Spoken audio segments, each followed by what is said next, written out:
Morning friends. Today in this video I am going to talk about actually the beautiness of the Dublin city and a lot of tourist attraction, right? So top things to see and do when visiting this exciting Dublin city. So we have lot of cathedrals and churches. Formerly home to Jonathan Swift of Gulliver's Travels time, St. Patrick's remains the only cathedral in Ireland with daily sung services.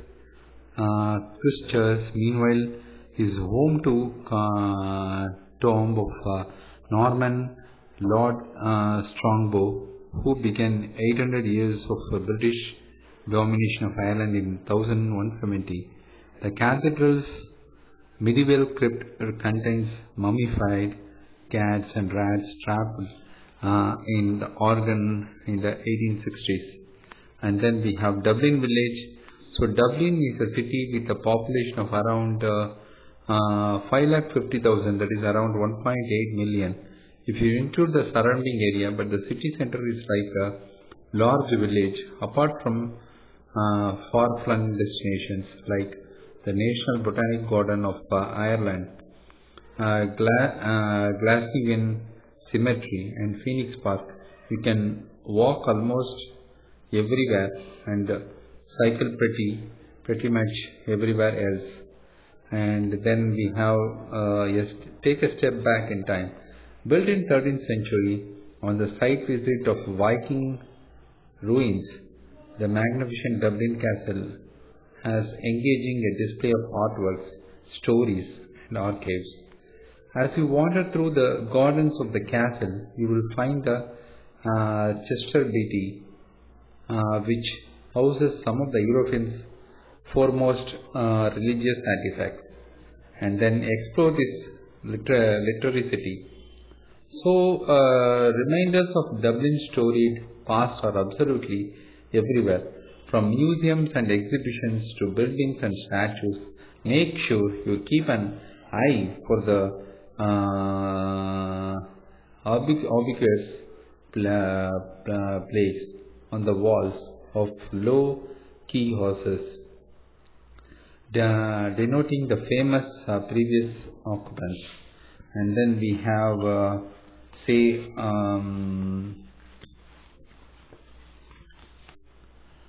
the Guinness Storehouse.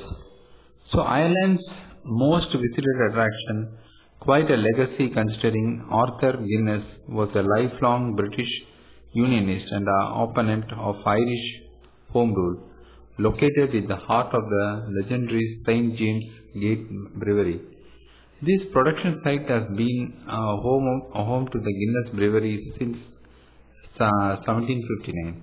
The Guinness Storehouse building dates back to 1904 and is built in the style of Chicago School of Architecture. It was once the fermentation plant of this brewery and is now a 7-story visitor experience dedicated to the history of making of this world famous beer. And then celebrate St. Patrick's Day. The original day-long parade has expanded into a 3-day celebration of all things Irish with a plethora of events to suit all tastes, celebrated on the continent since this 19th century. In the last 100 years, Ireland's National Day has mushroomed to be a unifying international celebration. 500,000 people fled the streets of Dublin alone for the parade. Whatever you do, don't call it St. Patty's. Watch some hurling. More a way of life than a sport. No other capital city plays host to such an exhilarating sight as the clash of ash in front of 80,000 GAA fans. It's almost impossible to emphasize how important in the GAA as a social and cultural force in everyday's Irish life for male and female fans and players alike. And cycle through the Phoenix Park. And so Europe's largest enclosed urban park is the perfect place for afternoon cycle walk down the ferry glen, stock herds of fallow deer in the long grass. That is, feed them apples if you are discreet enough, or sit and have a picnic in the shadow of oak groves that dot the park's many acres, and gaze at the shadow of Arras and Archden. And whiskey business. Irish whiskey has legions of fans scattered across the globe, but visitors may be surprised to discover that Ireland has actually been producing whiskey since around 1400, nearly 100 years before the Scotland. Any self-respecting connoisseur will thoroughly enjoy Dublin's fascinating whiskey heritage, and both the Dublin Liberties Distillery and the Pierce Lyons Distillery are well worth a visit. And hike the headland at Howth. If you travel in the little further, just north of Dublin, you will find the Howth Head. Take a bus to Howth summit and enjoy the spectacular views as you gently descend into the lovely fishing village of Howth. Here you can reward yourself with a sumptuous meal. At one of these villages, many excellent seafood restaurants are available. So we have lot many tourist places are available, and and you can do a lot of shoppings also, right? Actually, Dublin is a plum shopping destination, catering to increasingly choosy consumers in fashion, homeware, and designs.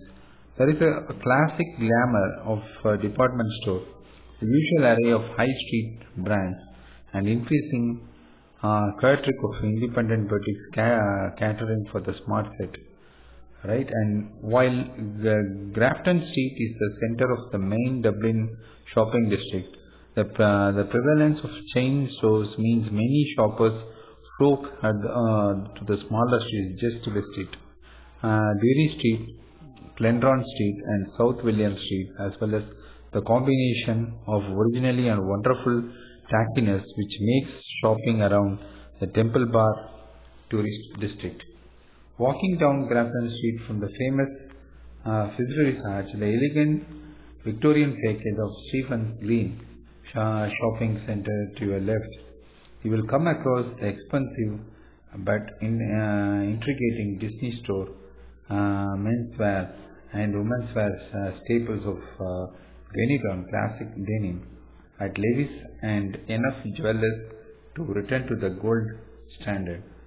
And the Grafton Street alone, you will find RNC,